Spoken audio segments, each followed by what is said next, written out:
ఓం నమో భగవతే వాసుదేవాయ. ఓం నమో భగవతే వాసుదేవాయ. ఓం నమో భగవతే వాసుదేవాయ. ఓం నమో భగవతే వాసుదేవాయ. ఓం నమో భగవతే వాసుదేవాయ. ఓం నమో భగవతే వాసుదేవాయ. నారాయణం నమస్కృత్య నరం చైవ నరోత్తమం.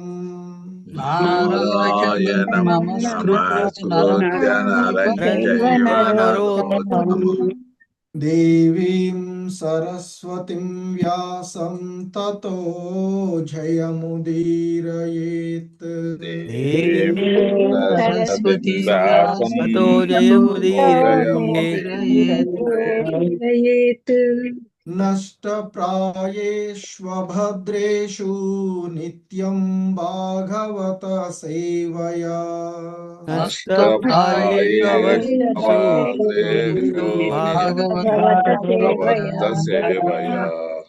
భగవతి ఉత్తమ శ్లోకే భక్తిర్భవతి నైష్టికీ. భగవతి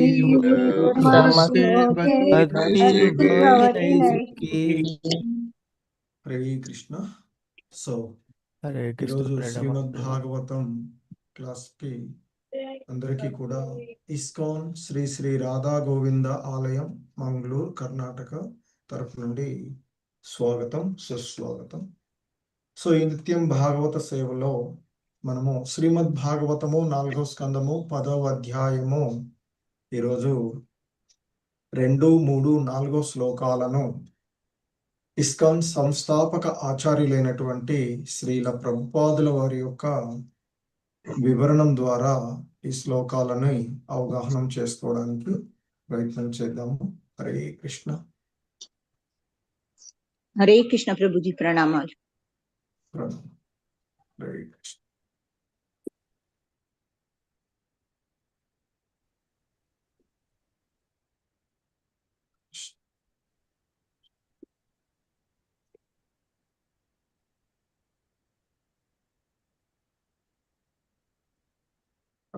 హరే కృష్ణ.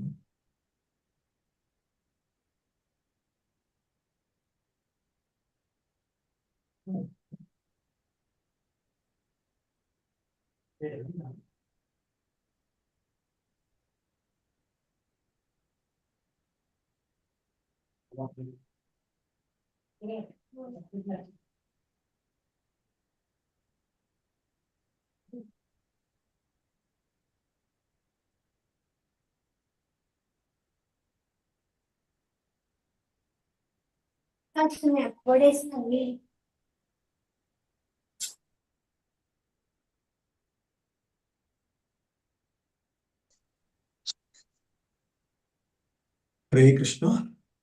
ప్రభు స్క్రీన్ వస్తుందా ప్రభు? వస్తుంది ప్రభు. వచ్చింది ప్రభుజీ.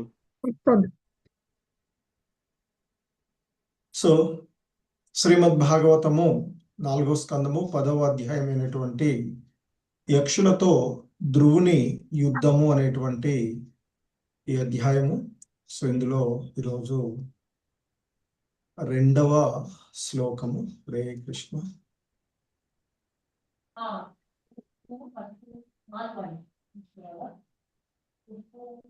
సో శ్రీమద్ భాగవతము 4వ స్కందము 10వ అధ్యాయము 2వ శ్లోకము. హరే కృష్ణ. Please repeat. ఇలాయామపి భార్యాయాం ఇలాయామపి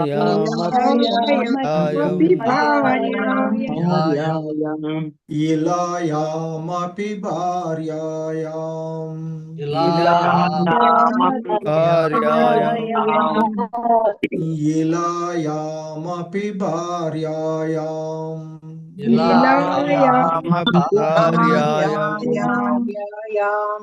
వాయో పుత్ర్యాం మహాబలః వాయో వాయో పుత్ర్యాం మహాబలః వాయో వాయో పుత్ర్యాం మహాబలః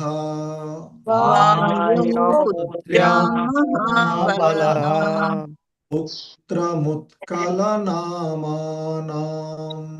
పుత్రముత్కలనామానం పుత్రముత్కలనామానం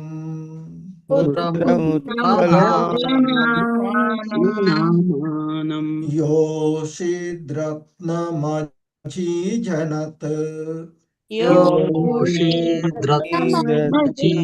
జనత్ యోషిద్రత్నమజీజనత్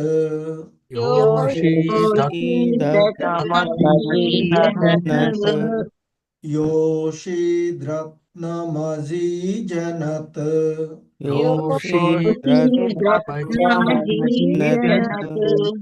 ఇలాయామపి భార్యాయాం వాయో పుత్ర్యాం మహాబలః ఇలాయామపి భార్యాయాం వాయో పుత్ర్యాం మహాబలః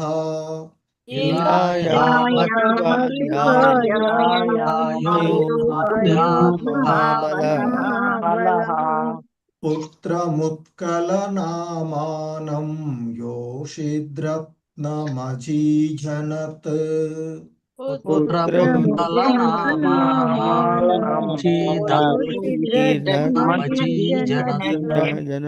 పుత్రముత్కలనామానం యోషిద్రత్నమజీజనత్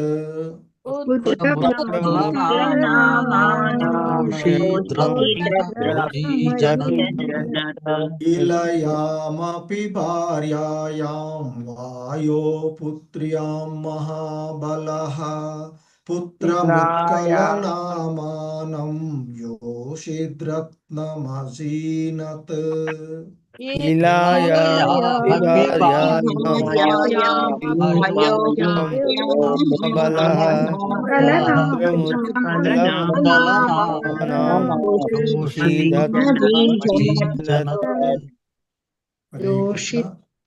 చాముండేశ్వరి మాతాజీ రామకృష్ణ ప్రభు.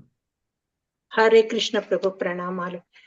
ఇలాయామపి భార్యాయాం వాయో పుత్ర్యాం మహాబలః పుత్రముత్కలనామానం యోషిద్రత్నమజీజనత్. హరే కృష్ణ ప్రభు. హరే కృష్ణ. నాగరత్న మాతాజీ, వసుంధర మాతాజీ. హరే కృష్ణ ప్రభుజీ, ప్రణామాలు ప్రభుజీ. ఇలాయామపి భార్యాయాం వాయో పుత్ర్యాం మహాబలః పుత్రముత్కలనామానం యోషిద్రత్నమజీజనత్. హరే కృష్ణ ప్రభుజీ, ధన్యవాదాలు ప్రభు. హరే కృష్ణ. ఇలాయామపి భార్యాయాం వాయో పుత్ర్యాం మహాబలః పుత్రముత్కలనామానం యోషిద్రత్నమజీజనత్. గిరిజా మాతాజీ, భారతీ మాతాజీ. హరే కృష్ణ ప్రభుజీ, ప్రణామాలు. ఇలాయామపి భార్యాయాం వాయో పుత్ర్యాం మహాబలః పుత్రముత్కలనామానం యోషిద్రత్నమజీజనత్. ధన్యవాదాలు. హరే కృష్ణ ప్రభుజీ, ప్రణామం. ఇలాయామపి భార్యాయాం వాయో పుత్ర్యాం మహాబలః పుత్రముత్కలనామానం యోషిద్రత్నమజీజనత్. ధన్యవాదాలు. హరే కృష్ణ. ఈ శ్లోకంలో ఉన్నటువంటి పదాల యొక్క అర్థాలను చూద్దాం. ఇలాయాం,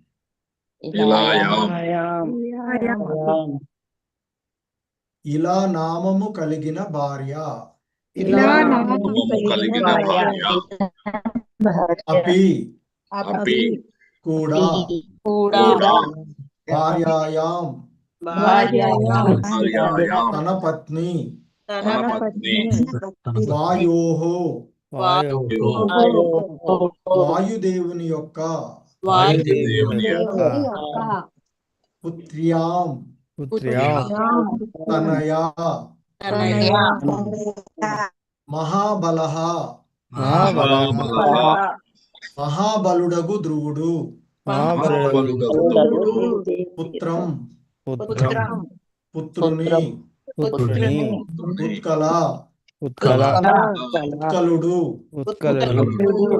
నామానాం నామానాం నామము కలిగిన యోషిత్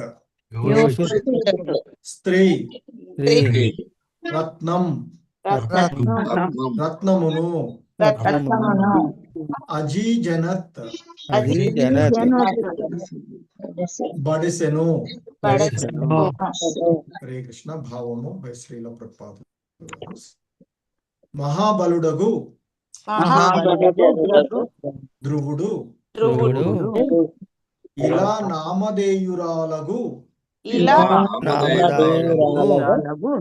ఇంకొక భార్యను కలిగియుండెను. ఆమె వలన అతడు ఉత్కలుడను పుత్రుని సౌందర్యవతియగు ఒక పుత్రికను పడెసెను.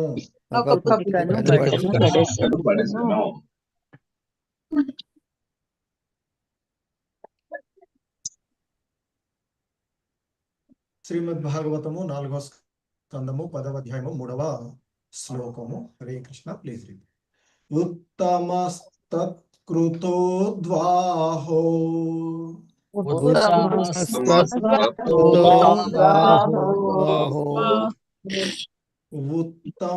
ఉత్తమస్త్వకృతో ద్వాహో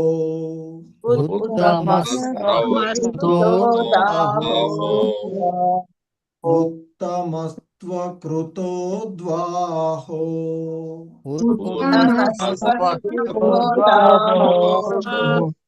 ఉత్తమస్త్వకృతో ద్వాహో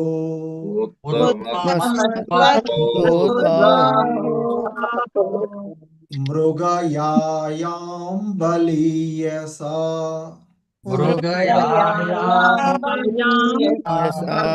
మృగయాయాం బలీయసా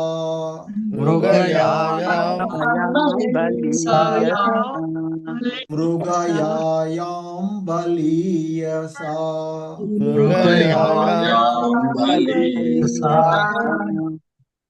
హత పుణ్యజనేనాద్రౌ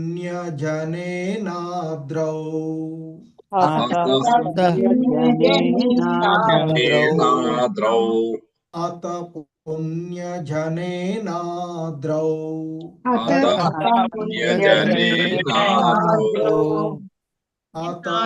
పుణ్యజనేనాద్రౌ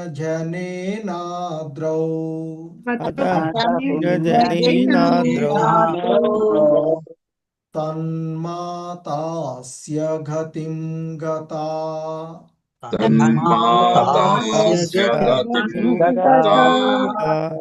తన్మాతాస్య గతిం గతా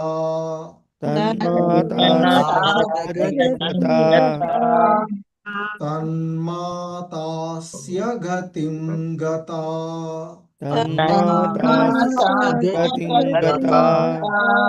ఉత్తమస్త్వకృతో ద్వాహో మృగయాయాం బలీయసా ఉత్తమస్త్వకృతో ద్వాహో మృగయాయాం మృగయాయాం బలీయసా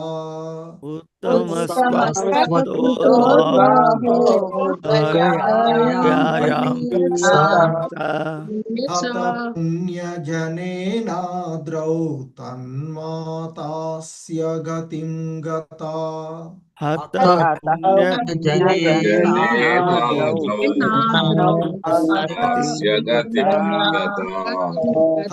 పుణ్యజనేనాద్రౌ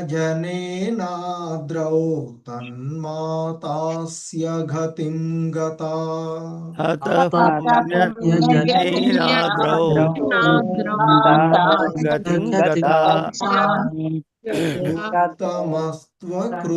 ఉత్తమస్త్వకృతోద్వాహో మృగయాయాం బలీయసా హత పుణ్యజనేనాద్రౌ తన్మాతాస్య గతిం గతా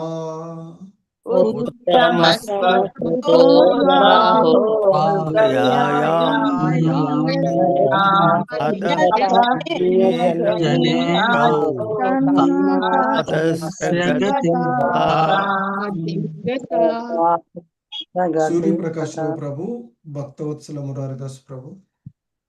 హరే కృష్ణ ప్రభు ప్రణామాలు. ఉత్తమస్త్వ కృతోద్వాహో మృగయాయాం బలీయసా హత పుణ్యజనేనాద్రౌ తన్మాతస్య గతిం గతా. హరే కృష్ణ ప్రభుజీ. ఉత్తమస్త్వకృతోద్వాహో మృగయాయాం బలీయసా అతః పుణ్యజనేనాద్రౌ తన్మాతాస్య గతిం గతా. హరే కృష్ణ ప్రభు. శశికళ మాతాజీ, బాల సరస్వతి మాతాజీ. హరే కృష్ణ ప్రభుజీ. ఉత్తమస్త్వకృతోద్వాహో మృగయాయాం బలీయసా అతః పుణ్యజనేనాద్రౌ తన్మాతాస్య గతిం గతా. ధన్యవాదాలు ప్రభుజీ. హరే కృష్ణ. హరే కృష్ణ ప్రభుజీ. ఉత్తమతః స్మృతోద్వాహో మృగయాయాం బలీయసా అతః పుణ్యజనేనాద్రౌ తన్మాతస్య గతిం గతా. హరే కృష్ణ ప్రభు. మంజుభాషిణి మాతాజీ, శ్రీలత మాతాజీ. హరే కృష్ణ ప్రభుజీ ప్రణామాలు. ఉత్తమస్త్వకృతోద్వాహో మృగయాయాం బలీయసా అతః పుణ్యజనేనాద్రౌ తన్మాతాస్య గతిం గతా. హరే కృష్ణ ప్రభుజీ. ధన్యవాదాలు. హరే కృష్ణ ప్రభుజీ ప్రణామాలు ప్రభుజీ. ఉత్తమస్త్వకృతోద్వాహో మృగయాయాం బలీయసా హతః పుణ్యజనేనాద్రౌ తన్మాతాస్య గతిం గతా. హరే కృష్ణ ప్రభుజీ. ధన్యవాదాలు ప్రభుజీ. హరే కృష్ణ. ఈ శ్లోకంలో ఉన్నటువంటి పదాల యొక్క అర్థాలను చూద్దాము. హరే కృష్ణ. ఉత్తమః ఉత్తముడు,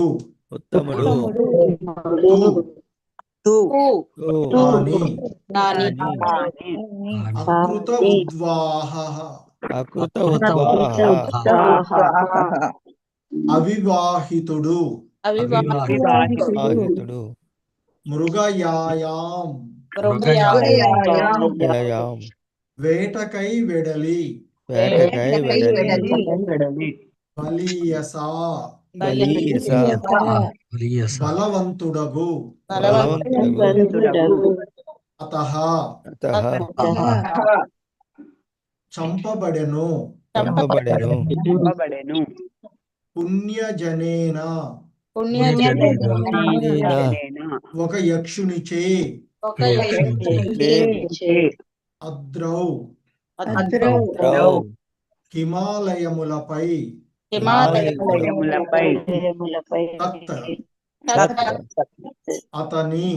అతని మాత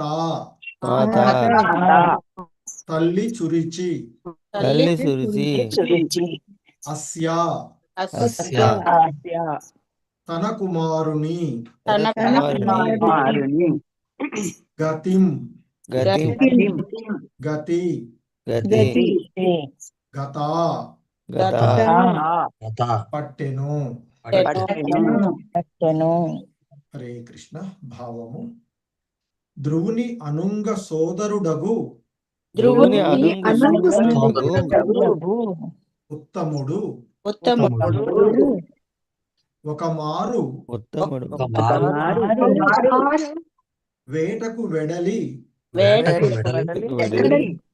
హిమాలయ ప్రాంతమున ఒక బలవంతుడగు యక్షునిచే చంపబడెను. అతనితో పాటు పిదప సురుచికి కూడా అదే గతి పట్టినది.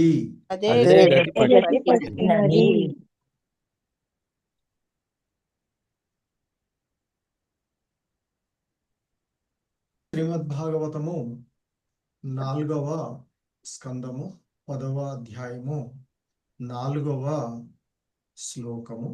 హరే కృష్ణ. Please repeat.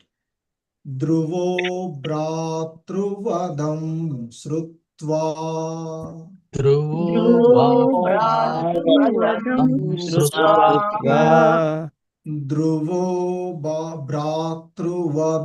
శ్రుత్వా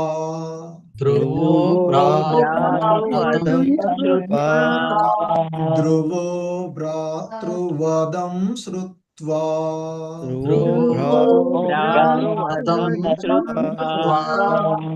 కోపమర్షసుచార్పితః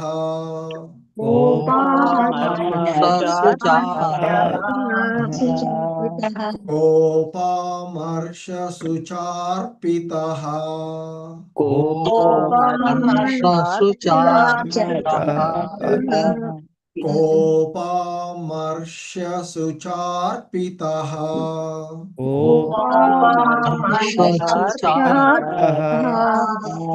జైత్రం స్యందనమాస్తాయ జైత్రం స్యందనమాస్తాయ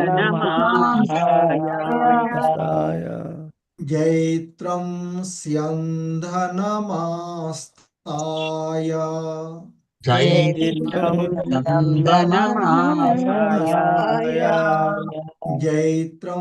స్యందనమాస్తాయ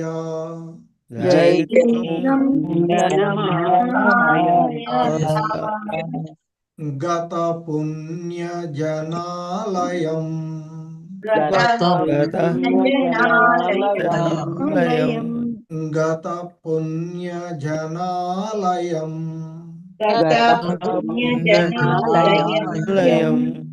గత పుణ్యజనాలయం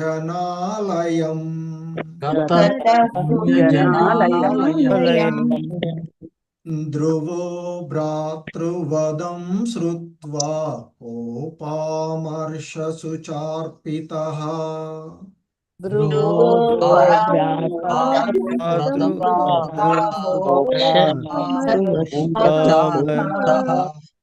ధ్రువో భ్రాతృవదం శ్రుత్వా కోపమర్షసుచార్పితః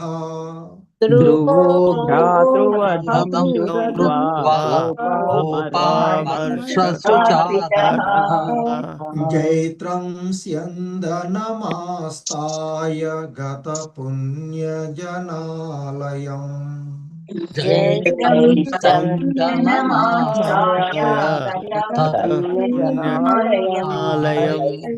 జైత్రం స్యందనమాస్తాయ గత పుణ్యజనాలయం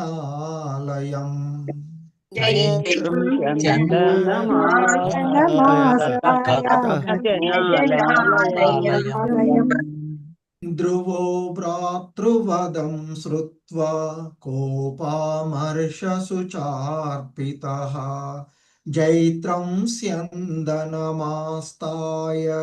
గత పుణ్యజనాలయం ధ్రువో భ్రాతృవదం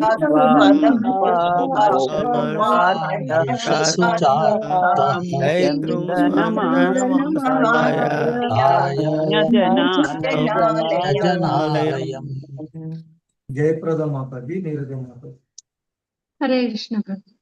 ధ్రువో భ్రాతృవధం శ్రుత్వా కోపామర్షశుచార్పితః జైత్రం స్యంద్యనమాస్తాయ గతః పుణ్యజనాలయం. హరే కృష్ణ. హరే కృష్ణ ప్రభుజీ. ధ్రువో భ్రాతృవధం శ్రుత్వా కోపామర్షశుచార్పితః జైత్రం స్యందనమాస్తాయ గతః పుణ్యజనాలయం. ధన్యవాదాలు. విశాలవతి మాతాజీ, రాజేశ్వరి మాతాజీ. హరే కృష్ణ ప్రభుజీ. ధ్రువో భ్రాతృవధం శ్రుత్వా కోపామర్షశుచార్పితః జైత్రం స్యందనమాస్తాయ గతః పుణ్యజనాలయం. హరే కృష్ణ ప్రభుజీ. ధన్యవాదాలు. హరే కృష్ణ ప్రభుజీ. ధ్రువో భ్రాతృవధం శ్రుత్వా కోపామర్షశుచార్పితః జైత్రం స్యందనమాస్తాయ గతః పుణ్యజనాలయం. హరే కృష్ణ. లక్ష్మీ మాతాజీ, భవానీ మాతాజీ. హరే కృష్ణ.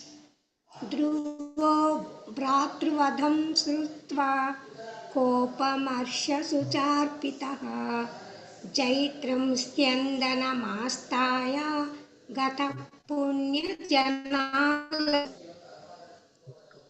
హరే కృష్ణ ప్రభుజీ. హరే కృష్ణ. ధ్రువో భ్రాతృవతం శ్రుత్వా కోపామర్షశుచార్పితః జైత్రం స్యందనమాస్తాయ గతః పుణ్యజనాలయం. హరే కృష్ణ ప్రభు. వెంకట నరసింహదాస ప్రభు. హరే కృష్ణ ప్రభుజీ. ధ్రువో భ్రాతృవధం శ్రుత్వా కోపామర్షశుచార్పితః జైత్రం స్యందనమాస్తాయ గతః పుణ్యజనాలయం. హరే కృష్ణ ప్రభు. శోభారాణి మాతాజీ, వసంతబాయి మాతాజీ. హరే కృష్ణ ప్రభుజీ, ప్రణామాలు. ధ్రువో భ్రాతృవధం శ్రుత్వా కోపామర్షశుచార్పితః జైత్రం స్యందనమాస్తాయ గతః పుణ్యజనాలయం. ధన్యవాదాలు ప్రభుజీ. హరే కృష్ణ ప్రభుజీ, ప్రణామాలు. ధ్రువో భ్రాతృవధం శ్రుత్వా కోపమర్షశుచార్పితః జైత్రం స్యందనమాస్తాయ గతః పుణ్యజనాలయం. హరే కృష్ణ ప్రభుజీ. నళిని మోహన్ మాతాజీ, శర్లాదేవి మాతాజీ. హరే కృష్ణ ప్రభుజీ, ప్రణామాలు. ధ్రువో భ్రాతృవధం శ్రుత్వా కోపామర్షశుచార్పితః జైత్రం స్యందనమాస్తాయ గతః పుణ్యజనాలయం. హరే కృష్ణ ప్రభుజీ. సరళ మాతాజీ, తల్లూరి. హరే కృష్ణ. హరే కృష్ణ ప్రభుజీ. ధ్రువో భ్రాతృవధం శ్రుత్వా కోపామర్షశుచార్పితః జైత్రం స్యందనమాస్తాయ గతః పుణ్యజనాలయం. హరే కృష్ణ ప్రభుజీ. హరే కృష్ణ. ఈ శ్లోకంలో ఉన్నటువంటి పదాల యొక్క అర్థాలు భాష్యం. ధ్రువః, ధ్రువుడు. భ్రాతృవధం, తన సోదరుని సంహారమును. శ్రుత్వా, ఆ వార్త విని.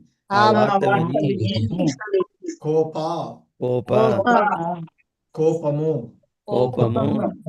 అమర్ష, ప్రతీకారము. శోకము. అర్పితః,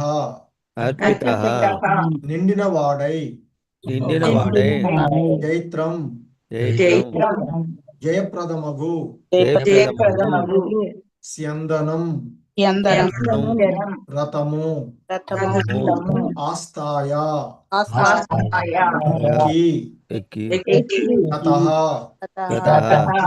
వెడలను. పుణ్యజనాలయం, పుణ్యజనాలయం యక్షపురికి. యశపురికి హరే కృష్ణ. హిమాలయ పర్వతములందు యక్షులచే తన సోదరుడగు ఉత్తముడు సంహరింపబడుటను వినిన ధ్రువుడు క్రోధముతోను శోకముతోను విహలుడై యక్షపురమునగు అలకాపురిపై దండెత్తుటకు రథమునెక్కి బయలుదేరెను.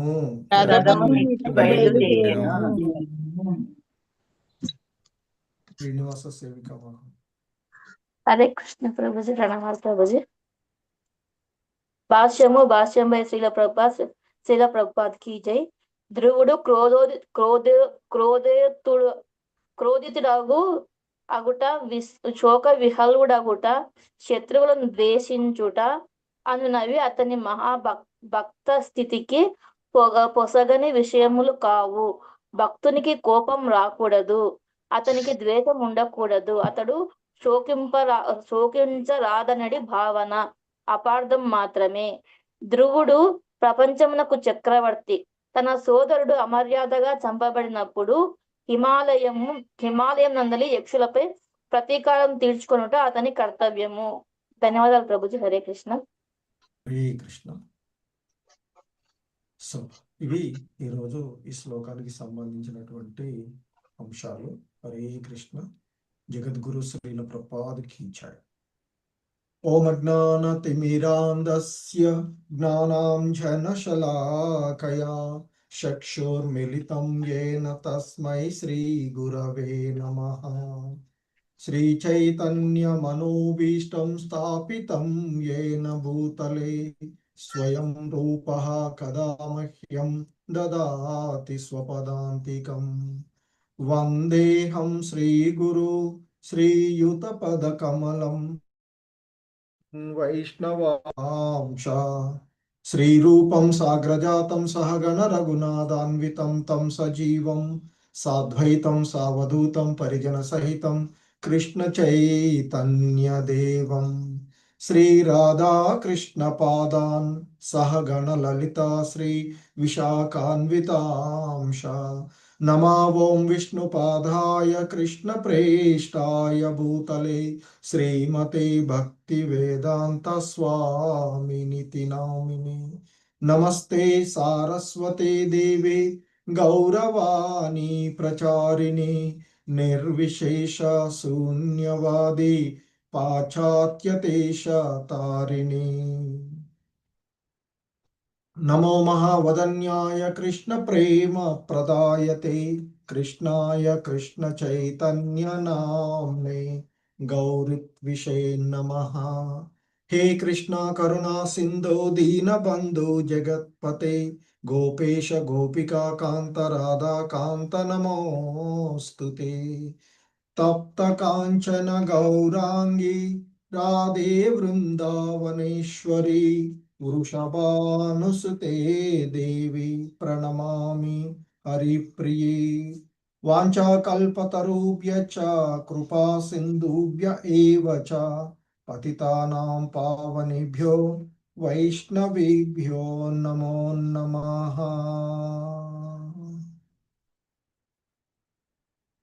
జయ శ్రీ కృష్ణ చైతన్య ప్రభు నిత్యానంద శ్రీ అద్వైత గదాధర శ్రీవాసాది గౌర భక్త వృంద. హరే కృష్ణ కృష్ణ కృష్ణ హరే హరే హరే రామ రామ రామ హరే హరే. హరే కృష్ణ. సో భక్త ధ్రువుని గురించి చూస్తున్నటువంటి ఈ క్రమంలో పూర్వపు అధ్యాయమైనటువంటి ధ్రువుడు గృహానికి తిరిగి రావడము, అంతకుముందు గృహాన్ని వదిలి అరణ్యానికి వెళ్ళడము. సో ఈ క్రమంలో నిన్న మనకి ఆ ధ్రువుడు గృహానికి తిరిగి వచ్చుటల్లో జరిగినటువంటి సంఘటనలన్నీ కూడా ప్రభు మనకి చక్కగా సమ్మరైజ్ చేశారు, అవన్నీ కూడా.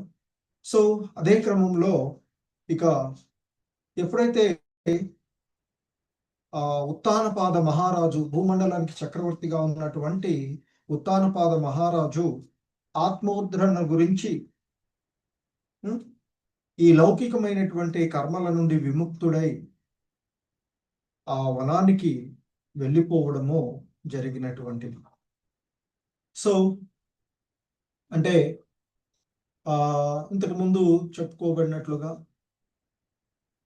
ఆ ధ్రువుడు యుక్త వయస్కుడు అని తెలుసుకొని అతనికి రాజ్య భారాన్ని అప్పజెప్పేసి, అంటే అతన్ని పట్టాభిషక్తుని చేసి అతడు అంటే తనకు అప్పజెప్పేసి వెళ్ళిపోయినటువంటిది. సో తదుపరి ఇక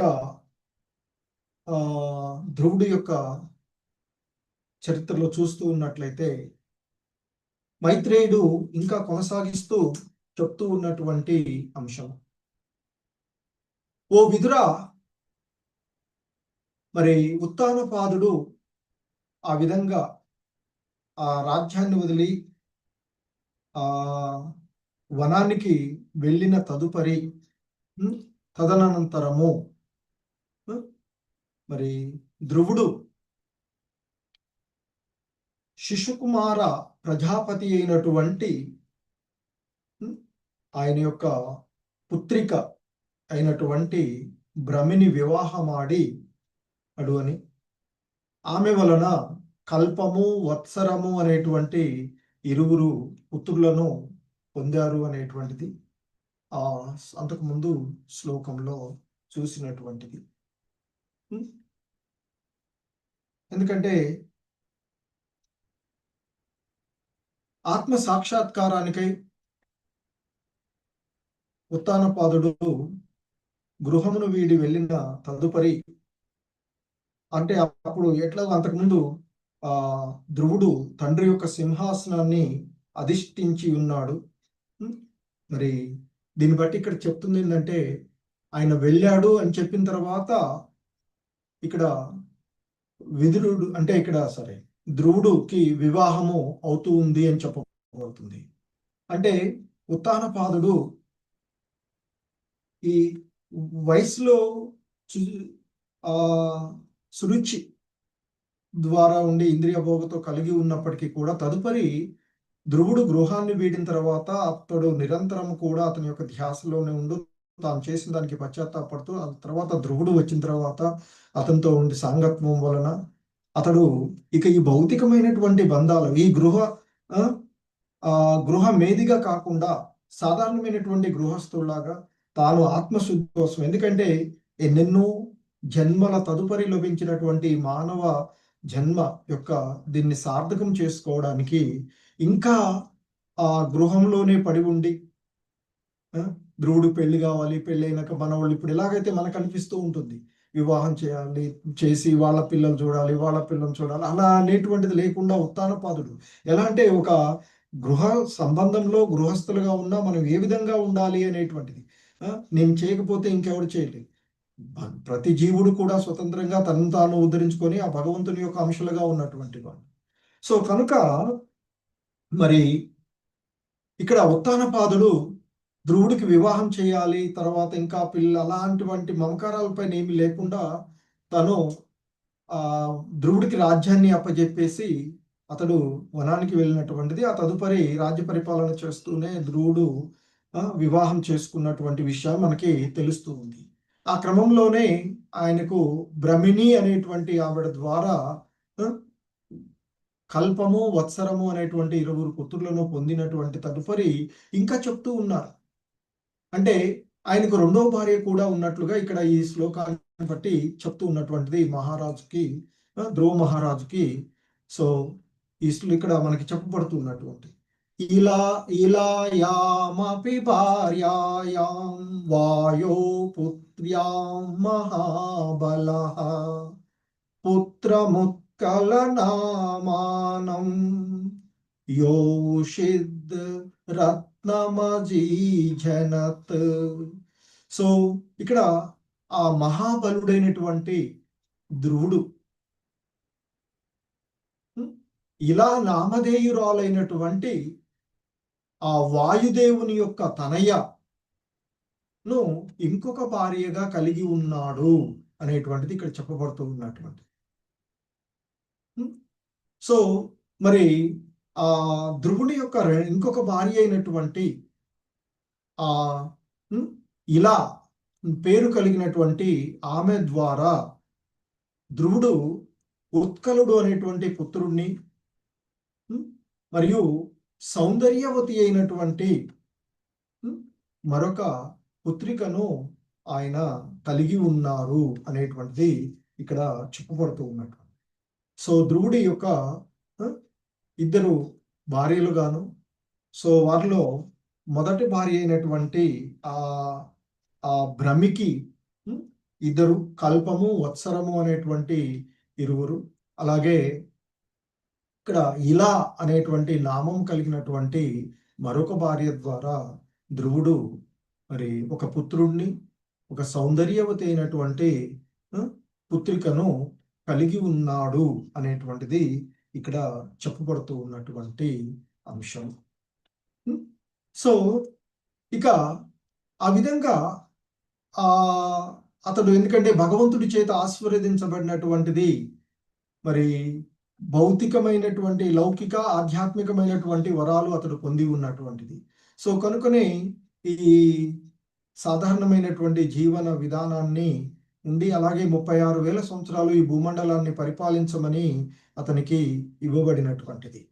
సో కనుక మరి ఆ మహాబలుడుగా ఇక్కడ చెప్పబడుతూ ఉన్నటువంటి ఆ ధ్రువుడు తన యొక్క సంసారిక విధానంలో అతనికి 4 సంతానము ఇక్కడ ఇప్పటి వరకు చెప్పబడుతున్నటువంటి ఈ విషయాల్లో మరి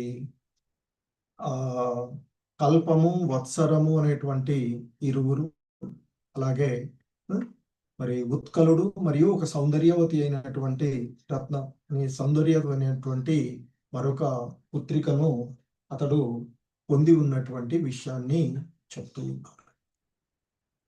సో అదే క్రమంలో ఆయనకు జరుగుతూ ఉన్నటువంటి మరొక ఇక్కడ తదుపరి శ్లోకంలో చెప్పబడుతున్నటువంటి మరొక అంశం,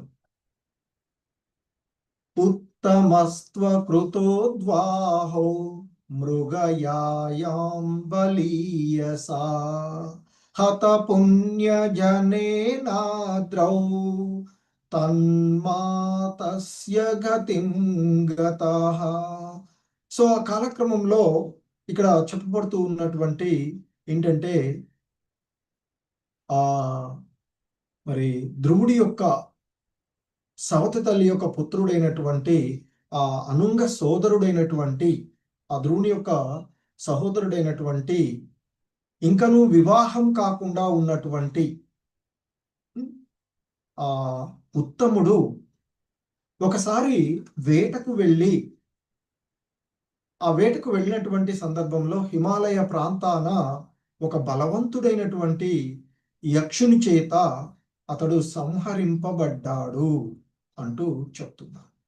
అలాగే అంతకుముందు కూడా మనకి వచ్చినటువంటిది పుత్రుడు చనిపోయాడు అనేటువంటి విషయాన్ని తెలుసుకున్నటువంటి ఆ సురుచి కూడా అరణ్యానికి వెళ్ళి అక్కడ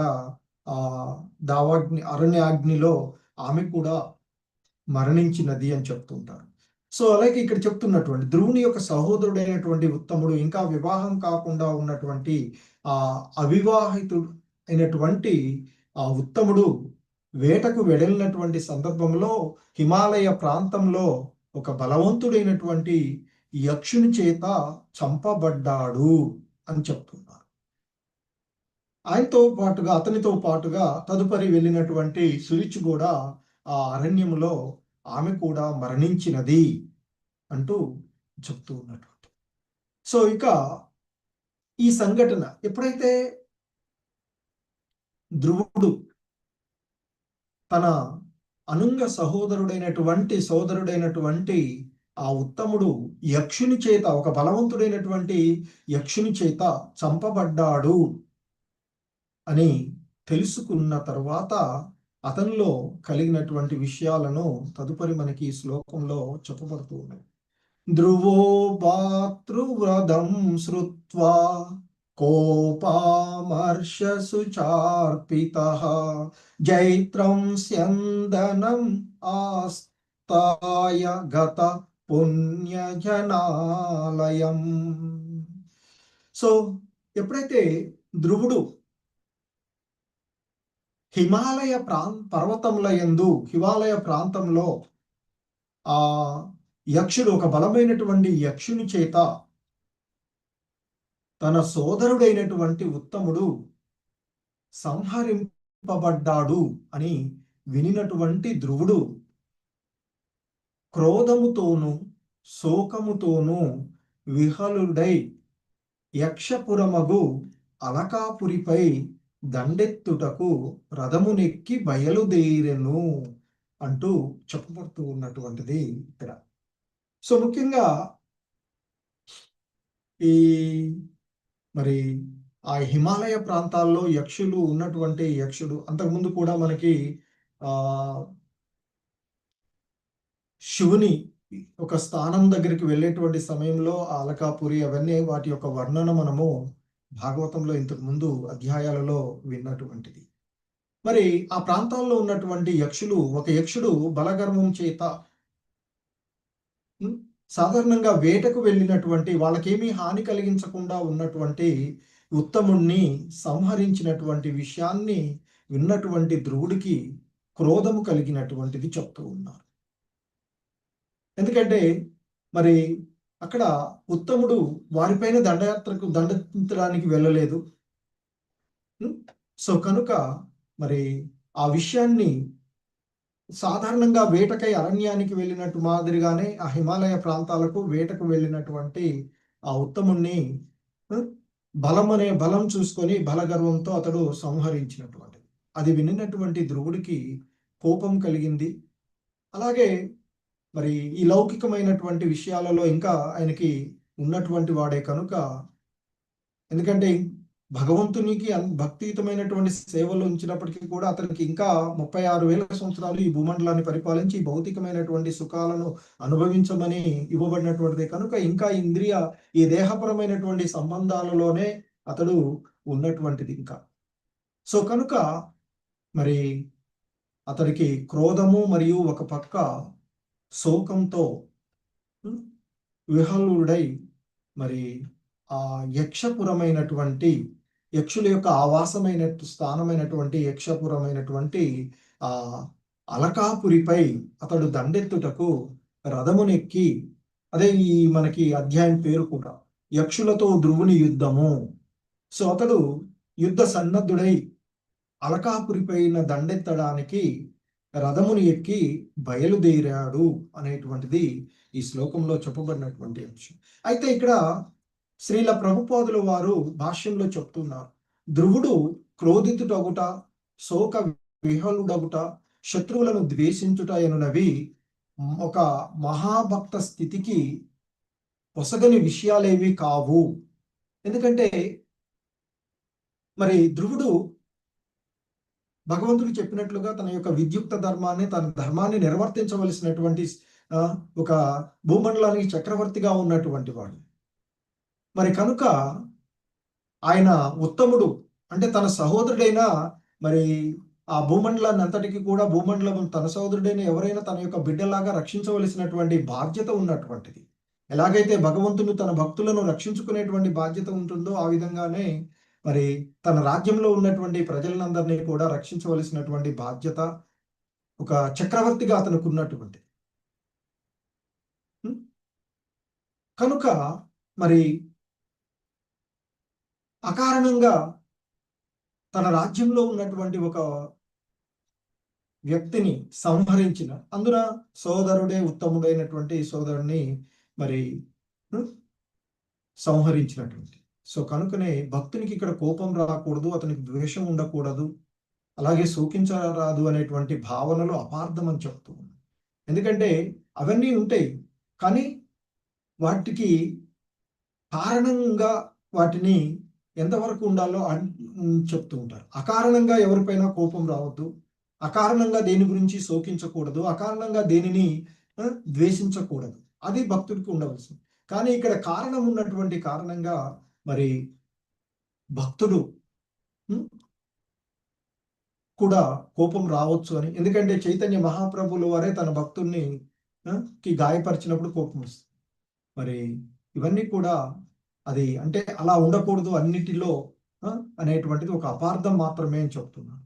ఎందుకంటే ఇక్కడ ధ్రువుడు ప్రపంచానికి చక్రవర్తిగా ఉన్నటువంటి వాడు, ఈ భూమండలానికి చక్రవర్తిగా ఉన్నటువంటి వాడు, ఈ భూమండలంలో ఉన్నటువంటి ప్రజలందరినీ కూడా రక్షించవలసినటువంటి బాధ్యత క్షత్రియుడుగా, ఇంతకుముందు కూడా క్షత్రియ ధర్మము మనం చెప్తాం, అమాయకమైనటువంటి జీవులను రక్షించేటువంటి వాడు, తన రాజ్యంలో ఉన్నటువంటి ప్రజలందరూ కూడా రక్షించవలసినటువంటి వాడు క్షత్రియుడు కదా. మరి ఇక్కడ ధ్రువుడు కూడా ప్రపంచ చక్రవర్తి అయినటువంటి ఒక క్షత్రియుడు. మరి తన రాజ్యంలో ఉన్నటువంటి ఒక వ్యక్తి అమర్యాదగా చంపబడినప్పుడు దాన్ని చూస్తూ ఊరుకోవలసినటువంటి అవసరము ఒక క్షత్రియుడిగా, ప్రపంచ చక్రవర్తిగా ధ్రువుడికి లేదు.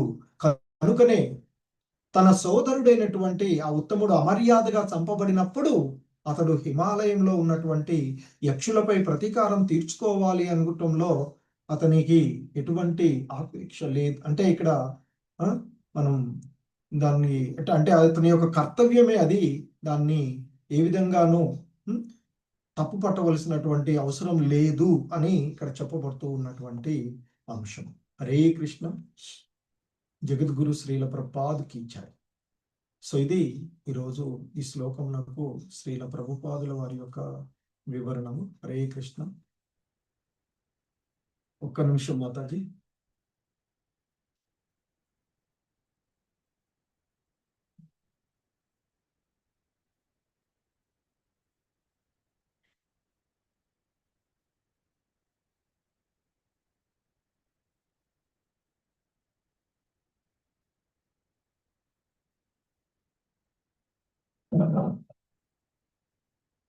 మాతాజీ చెప్పండి.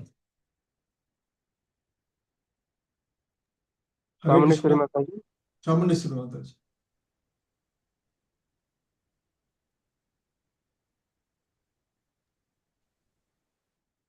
హరే కృష్ణ. చాముండేశ్వరి మాతాజీ అన్మ్యూట్ చేసుకో. హరే కృష్ణ ప్రభు. నాకు ఈ చెప్పిన దీనిలో ఎక్కడ సందేహం రాలేదు, కానీ నాకు అసలు వచ్చిన సందేహం ఏమిటంటే, మన హిందూ దేశంలో ఉంటున్న అన్ని పర్వతాలకి వేరే వేరే పేర్లున్నా అవి పర్వతాలు అని చెప్పారు, కానీ ఇక్కడ హిమ ఆలయము అని ఎందుకన్నారు? అది దానికి ఏదైనా కారణం ఉంటుందా? ఎందుకంటే హిమాలయము అన్నారు, మంచుతో కప్పబడిన ఆలయము అని అనుకోవాలి కదా మరి. ఎస్ మాతాజీ. హిమ ఆలయం, ఆలయము అనేటువంటిది ఆవాస స్థానం. సాధారణంగా అక్కడ అంటే మామూలుగా మనకి అక్కడ అనేకమైనటువంటి పుణ్యజీవులు నివసించేటువంటి ప్రదేశం ఉద్దేశం కారణంలో చెప్పవచ్చు. హిమ అంటే ఇలాగూ మంచే, మంచు యొక్క ఆలయం లాగా అని చెప్తున్నట్టు ఉండొచ్చు. అదే నా సందేహం ప్రభు. ఎందుకంటే మిగిలిన వాటికి వింధ్య పర్వతాలు, లేకపోతే హిందూ పర్వతాలు, లేకపోతే ఇలా మిగిలిన వాటికి పర్వతాలు అని ఆ పేరుతో ఉన్నాయి. దీనికి మాత్రం హిమాలయ పర్వతములు అంటే హిమముతో కప్పబడిన ఆలయ పర్వతములు.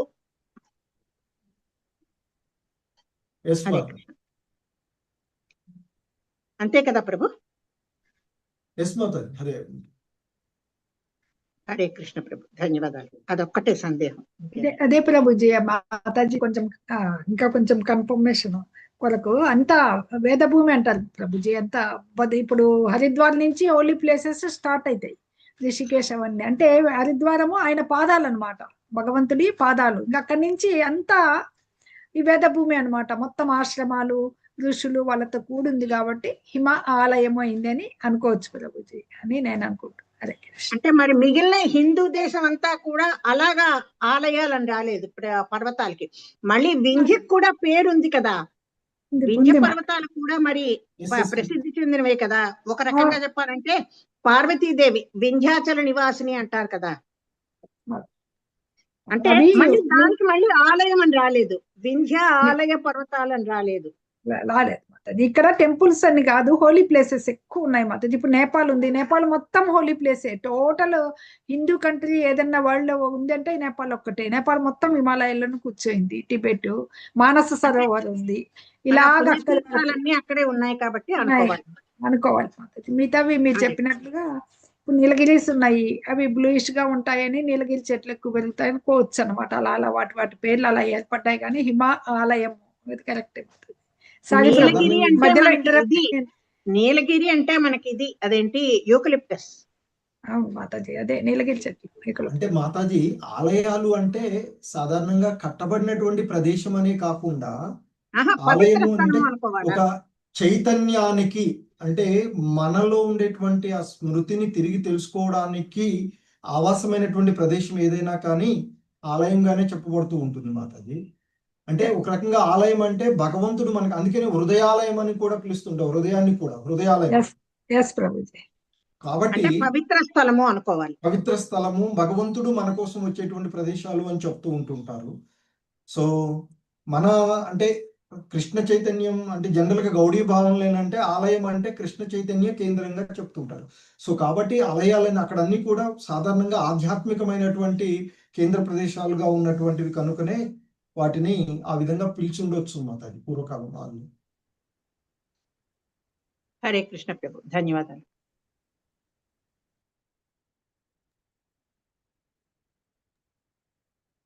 ప్రభుజీ, ఆయనకి కోపం రావటం సహజం, కానీ ద్వేషం అనేది ఆ మహాభక్తుడికి ఎంతవరకు కరెక్ట్?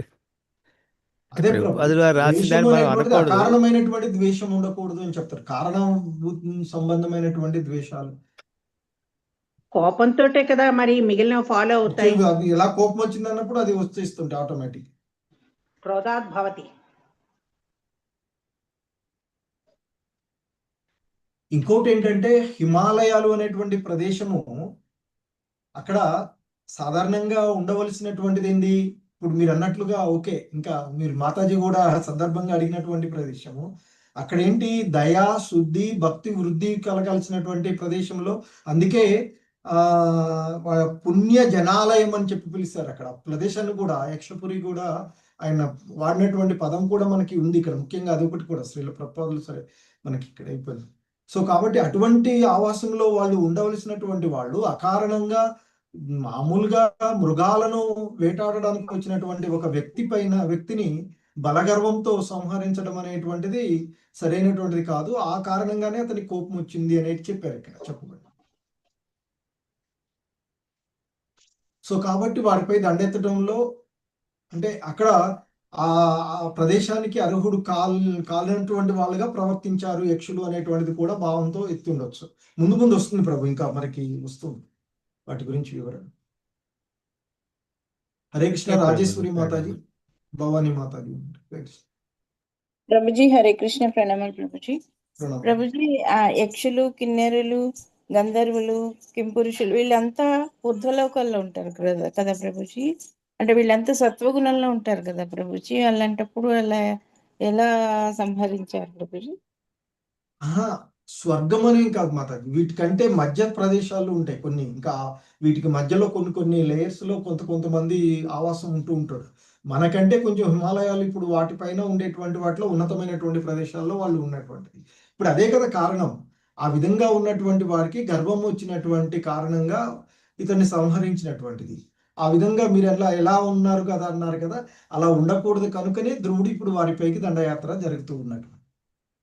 అంటే భగవంతుడు లీలలు చేసినప్పుడు ఊర్ధ్వలోకాల్లో వాళ్ళంతా పుష్పవృష్టి కురిపించారు అని, అందులో ఈ కిన్నెరు, కింపురుషులు, యక్షులు, గంధర్వులు అని చెప్తుంటారు కదా ప్రభుజీ. వాళ్ళే ఒక్కొక్కసారి ఏమవుతుంది, అదే ఇప్పుడు ఇంతకుముందు కూడా మనకి చెప్పుకుంటాం, కొన్ని సార్లు ఏమవుతుందంటే భక్తి భావనలో ఉండి ఇంద్రుడు అంటే వాడికి కూడా కొన్ని సార్లు ఇదవుతూ ఉంటుంటాయి కదా. సో అలాగే వీళ్ళలో కూడా కొంత వచ్చినటువంటిది. వాళ్ళని చేయడానికి భగవంతుడు అవతారాలు తీసుకొని భగవంతుడు వాళ్ళకి బుద్ధి చెప్తూ ఉంటుంటాడు, అంటే మార్పు వచ్చే విధంగా చేస్తుంటారు. ఇక్కడ ధ్రువుడు ద్వారా యక్షుల్లో మార్పు కోసం జరుగుతూ ఉన్నట్లుగా మనం ఇక్కడ చూడొచ్చు. ముందు వస్తుంది ఈ యుద్ధం అంతా అయిపోయే టైం కల్లా వారిలో కలిగిన భావన ఇక్కడ ఏంటి అనేది చెప్పవస్తుంది. హరే కృష్ణ ప్రభుజీ. అంటే హిమ ఆలయం అని మాతాజీ అన్నట్టు పరమ వైష్ణవుడైన సాక్షాత్తు శివపార్వతుల నివాస స్థానం కాబట్టి దానికి ఆ పేరు పెట్టారని అనుకోవచ్చా ప్రభుజీ? అదే మాతాజీ భక్త భావంలో ఉండేటువంటి ఇదితో చేస్తూ ఉన్నారు. అక్కడ ఇంకా శివుడు ఒక్కటే కాదు, ఇంకా ఉన్నతమైనటువంటి వైష్ణవులు చాలా మంది అక్కడ ఉన్నటువంటి ఇవి ఉన్నాయి మనకి అక్కడ. అదే సో కనుక ప్రభుజీ. భక్తులకు ఆ ఆవాస ప్రవేశమైనటువంటి స్థానం. ప్రదేశం, చైతన్యాన్ని, కృష్ణ చైతన్యాన్ని మేల్కొల్పుకునేటువంటి ప్రదేశాలుగా కాబట్టి ఆలయాలుగా అని చెప్తూ ఉంటుంటారు. సో భౌతిక జగత్తులో ఏంటంటే మనకి మామూలుగా మనం కట్టబడేటువంటి ఆలయాలు, అవి సహజ సిద్ధంగా భగవంతుని ఏర్పాటు ద్వారా ఏర్పరిచినటువంటి ఆలయాలుగా చెప్పబడుతూ ఉంటాయి. ఇది భగవంతుడితో ఏర్పరిచిన ఏం మనం ఏర్పరచుకుంటున్నాం. Yes. ఇక్కడ కట్టుకునేటువంటి ఆలయాలు మనం ఏర్పరచుకునేవి, అవి సహజ సిద్ధంగా భగవంతుని ఇది చేసేటువంటి ప్రదేశాలుగా చెప్తాం. అది కూడా క్లియర్ అయిపోయింది. ప్రభుజీ అడిగిన క్వశ్చన్ కి సమాధానం ఇప్పుడు మీరు చెప్పారు కదా, రాజశ్రీ మాతాజీ చెప్పిన దాని ఆన్సర్ సరిపోయింది.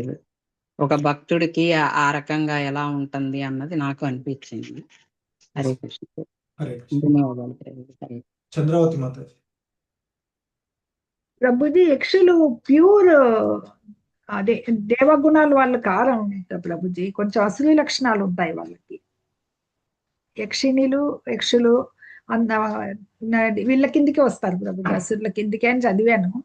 అందుకే యక్ష రాక్షసులు అని కలిపి యక్ష రాక్షసులు క్యాడర్, దాదాపుగా క్యాడర్ లోకే వస్తారు మాతాజీ. కానీ ఎట్లయినా వాళ్ళు మనకంటే ఉన్నతమైనటువంటి స్థితిలో ఉన్న అది కరెక్టే ప్రభుజీ, ఉన్నత స్థితే వాళ్ళకి. ఎందుకంటే కుబేరుడికి ఇక్కడ ఉన్నతమైనటువంటి స్థితే కదా అన్నప్పుడు ఆ స్థితిలో ఉన్నటువంటి వారికి అంటే జీవతత్వమే కదా ప్రభుజీ, కింద ఉన్న వాళ్ళంతా జీవతత్వమే కదా, అందరికీ కోపతాపాలు విధుడికి వస్తుంటాయి.